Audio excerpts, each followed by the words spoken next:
The ancient, terrifying, mummy-like antagonists with their ice zombie navy grew to be more and more critical as Game of Thrones raced toward its inevitable conclusion. Here's the entirety you need to be aware of about the White Walkers. The White Walkers are leaders of an ice zombie horde recognized as whites, seemingly intent on destroying the world of men. They come from a long way north, deep beyond the wall, but have been prepared under the rule of the Night King. Not that each person other than the wildlings, Jon Snow, the Night's Watch, and Ser Davos took the risk seriously, though. The White Walkers have been created through the Children of the Forest thousands of years in the past as a form of protection against the first men who had been slicing their sacred bushes and slaughtering their tribe. The White Walkers were at the beginning first men themselves, earlier than being captured with the aid of the Children of the Forest to be modified into weapons. Hey guys, welcome to my channel. Please don't forget to like and subscribe and also click on the notification bell to remain updated. The Children of the Forest pressed dragon last daggers into the chests of these first men to create the first White Walkers. Eventually, the White Walkers rebelled from their lives of pressured war-making and determined to make conflict on their very own terms, attacking the residing indiscriminately and becoming the most feared creatures in all of Westeros. Or so the legends say. We've yet to hear the White Walkers' side of the story. The Night King, or every now and then referred to as Night's King, is most recognizable of the White Walkers. You've in all likelihood seen this icy awful guy in a meme or gif, raising his hands in an "Are you now not entertained?"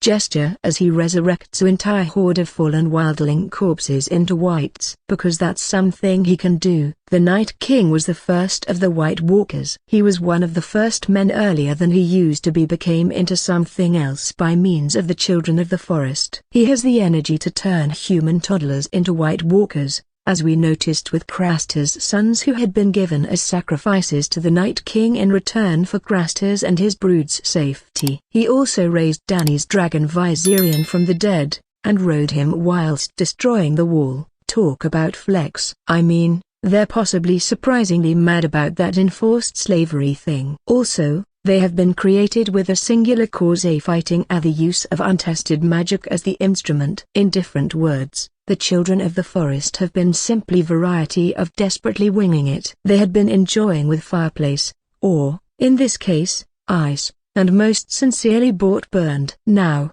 they're getting everybody else burned, too. Perhaps, given their origins, the White Walkers are incapable of wanting whatever other than to conquer, or maybe they're just simply angry. Frankly, this is the Children of the Forest's fault, though it appears like a low blow to harp to a great deal on this point, given that most of them are dead, many at the fingers of the White Walkers themselves. Roughly 8,000 years ago, at some stage in the longest winter in recorded records, it lasted an entire generation, the White Walkers struck Westeros. It used to be not good, but, eventually, the humans of Westeros joined forces and, with the assist of the Children of the Forest and the giants, drove the White Walkers returned into the north. The wall was once built to preserve the zombie horde at bay, and the Night's Watch took their first pledge. Since then, the White Walkers have dwindled into fairy story, and most people in the world of men assume they are sincerely a frightening story made up to hold teenagers in check. Well,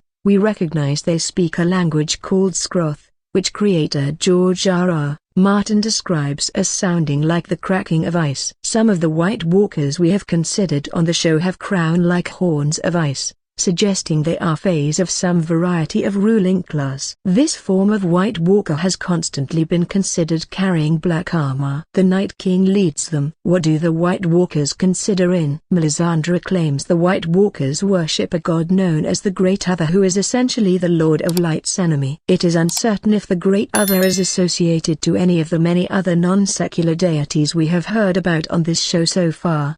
In Season 8, Bran displays that the Night King wants to ruin him because he holds all of the history of man. The Night King has obviously tried to come for different three-eyed ravens for the identical reason, but now that he has marked Bran, it appears clear that the White Walkers prefer to spoil any closing semblance of the living in their world. White Walkers are outstanding sturdy and also appear to have some sort of capability to manipulate the weather. They commonly appear accompanied via a blizzard and dropping temperatures. That's just how White Walkers roll. The Night King, known as Down, a mighty, zero-visibility blizzard that through the Battle of Winterfell into chaos and stressed each Daenerys and Jon and their dragons. White Walkers have the potential to freeze whatever they touch, as we saw in Season 2 when a White Walker iced over Sam's sword to the shattering point.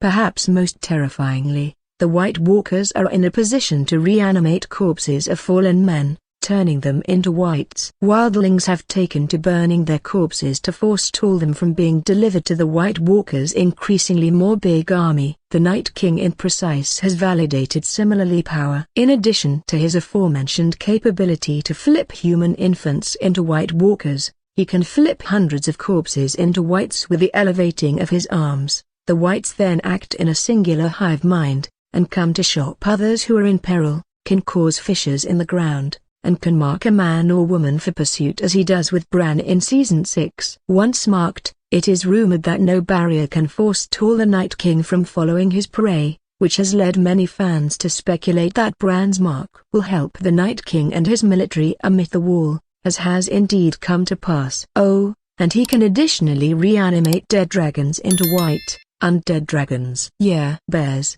too. However, Commande dragons, in the Season 7 finale, we noticed the reanimated Viserion as a mount for the Night King, in a position to ruin the wall with.